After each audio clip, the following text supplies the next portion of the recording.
Anda mungkin sudah tidak sabar karena berdoa dan tidak dijawab. Anda mungkin menyerah pada diri Anda. Tapi ingat, Yesus tidak pernah menyerah buat Anda sekalipun Anda sudah.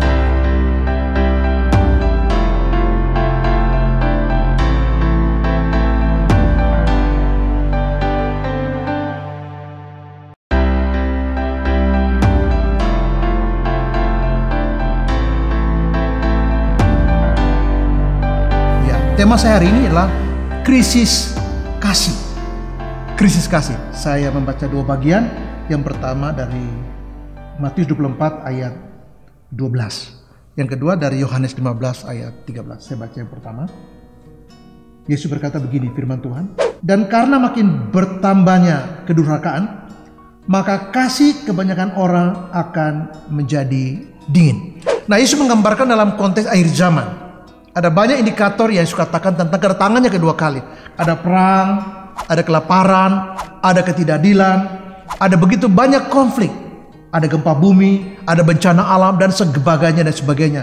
Dan Yesus mengatakan bahwa Injil akan diberitakan menjadi kesaksian bagi semua bangsa, dan setelah itu akan tiba kedatangannya yang kedua kali. Nah, tapi ayat yang ke-12 itu mengindikasikan ada satu krisis lain di akhir zaman, yaitu kasih kebanyakan orang menjadi dingin. Apa arti dengan kasih kebanyakan orang? Maksudnya begini, orang-orang yang tadinya mengasihi Tuhan, orang-orang yang tadinya komitmen kepada Tuhan, mereka sangat betul-betul komit kepada Tuhan, mereka percaya sesungguh-sungguh dan mereka melayani Tuhan, mereka betul-betul setia dan komitmen pada kesetiaan mereka.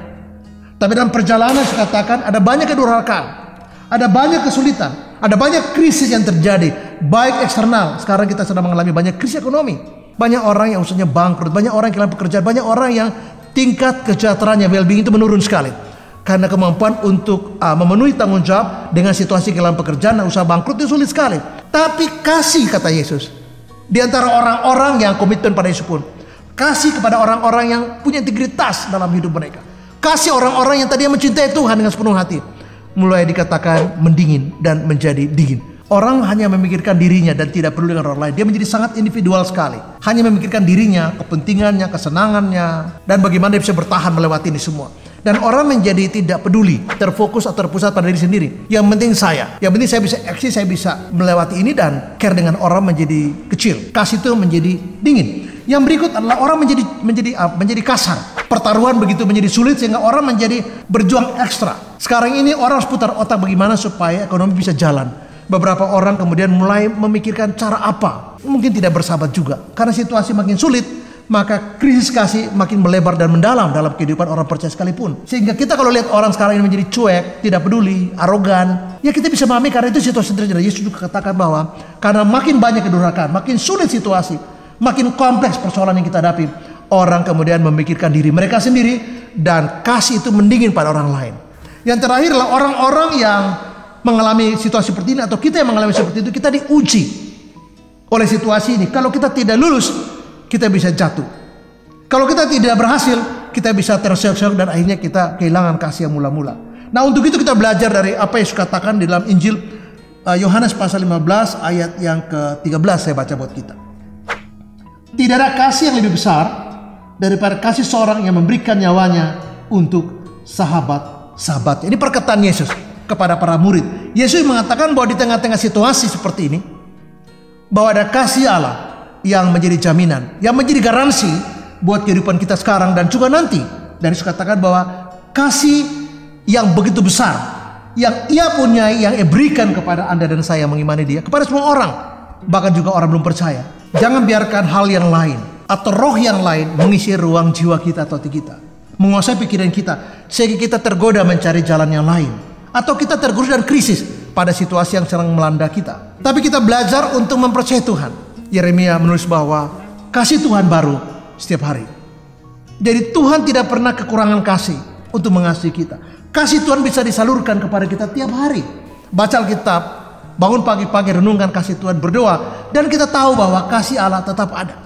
Kita tidak menjadi orang yang hopeless, menjadi orang yang depresi. Jangan biarkan pikiran lain atau spirit yang lain atau roh yang lain, gagasan-gagasan yang liar mengisi hidup kita, mengisi jiwa kita, sehingga kita mencari jalanan lain. Kita lari ke tempat lain karena kita pikir bahwa di sana ada kasih, Di sini tidak ada. Tidak. Dimanapun kita berada, bagaimanapun situasi kita, ingat, Allah ada dan harapan kita tetap kepada Dia. Pegang janji Tuhan sebagai dasar hidup kita, sebagai pengharapan kita kepada Allah. Supaya jangan sampai kita hanyut di sana. Gampang sekali kita untuk karam dalam penderitaan. Gampang kita untuk terbang dan patah semangat. Kita bahkan mengatakan, saya angkat tangan, saya tidak sanggup. Iya, tetapi Tuhan tidak pernah angkat tangan buat Anda. Apapun situasi kita, pengalaman kita, kesedihan kita, ataupun krisis yang terjadi karena situasi seperti ini, maka ingatlah bahwa harga diri kita sejati itu ada karena Yesus sudah memberikan hidupnya buat kita. Nah, berapa nilai kematian Yesus? Berapa nilai pengorbanan Yesus? Berapa nilai nyawa Yesus yang diberikan buat kita supaya kita selamat, supaya kita punya kehidupan kekal, supaya kita diterima sebagai anak-anak Allah? Maka saya ingin mengatakan bahwa tidak satu ukuran yang bisa mengukur harganya. Maka kalau kita kaitkan antara harga diri kita dengan kematian Yesus, maka saya ingin mengatakan bahwa kita sangat berharga. Bukankah diri kita itu sempurna? Tidak ada yang sempurna. Kita banyak kelemahan, kekurangan, dan dosa, dan kegagalan. Tapi kematian Yesus, nyawa yang diberikan Yesus buat kita, seperti dikatakan di sini, bahwa tidak ada kasih lebih daripada itu. Dan itu benar, bahwa kasih itu paling tinggi dan sempurna yang diberikan buat kita. Kalau begitu, kita harus membangun satu harga diri kita, benar bahwa selamanya saya berharga. Jadi self-esteem saya, self-image saya, itu harus dibangun pada pengorbanan Yesus di kayu salib. Nah, kadang-kadang kita membangun, atau banyak orang membangun harga diri dia, self-esteemnya pada posisi yang seperti saya gambarkan ini. Ya, dia kaya. Nah, hampir semua orang yang kaya bangga, dan saya katakan itu berkat. Silakan, sejauh Anda menempatkan itu dengan cara yang baik. Atau orang mengatakan bahwa saya itu berharga, atau Anda dipuji sebagai berharga karena sebagai wanita Anda cantik sekali, atau Anda sebagai pria Anda tampan. Atau yang ketiga, bahwa Anda dianggap sangat berharga karena nilai akademik Anda tinggi sekali. Anda cum laude, cuma cum laude. Anda punya nilai itu bukan cuma asmo, tapi A+. Orang lain menjelaskan S1 mungkin 5 tahun, 4 tahun, Anda tuh 3 tahun. Dan kalau itu benar, saya katakan itu berkat buat Anda, oke? Tapi harga diri Anda tidak dibangun atas poin itu. Atau Anda seorang yang terkenal sekali, populer sekali, prestasi Anda, achievement Anda, sukses, dan Anda sangat dirindukan banyak orang, jabatan Anda tinggi. Saya katakan itu semua berkat, itu berkat Tuhan buat Anda. Tapi harga diri Anda tidak bisa dibangun oleh itu.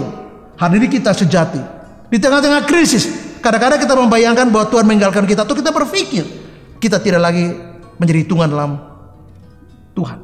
Kita tidak menjadi sesuatu yang penting lagi atau prioritas Tuhan. Tapi saya ingin mengatakan bahwa itu tidak benar. Yang benar ialah bahwa Yesus sudah memberikan seluruh hidupnya. Dia memberikan nyawanya sebagai persembahan tertinggi di kayu salib, untuk mengatakan kepada kita, untuk menyampaikan satu pesan utama kepada kita, bahwa selamanya Anda dan saya yang percaya kepada Dia berharga. Jadi apapun persoalan, apapun krisis yang terjadi, apapun persoalan yang kita alami, apapun masalah, ingatlah baik-baik bahwa tuliskan baik-baik di hidup kita. Taruh dan tulis dalam jiwa kita mendalam, dipatri di sana, diukir di sana, bahwa selamanya saya berharga. Di tengah-tengah krisis saya tidak jatuh, di tengah-tengah krisis saya tidak menjadi hancur di sana, karena saya tahu bahwa saya berharga dan Tuhan tidak pernah tinggalkan kita sampai kapanpun. Kenapa? Karena janjinya ya dan amin. Ketika Dia berkata Dia memberikan seluruh hidupnya buat kita, itu benar, dan kita bersyukur bahwa apapun terjadi pada hidup kita, apapun situasi dan persoalan hidup kita, ingat bahwa selamanya kita bernilai dan berharga. Kenapa? Karena Yesus memberikan nyawanya, memberikan seluruh hidupnya bagi kebahagiaan kita, Anda dan saya mengimani Dia. Terus memberkati dan shalom, amin.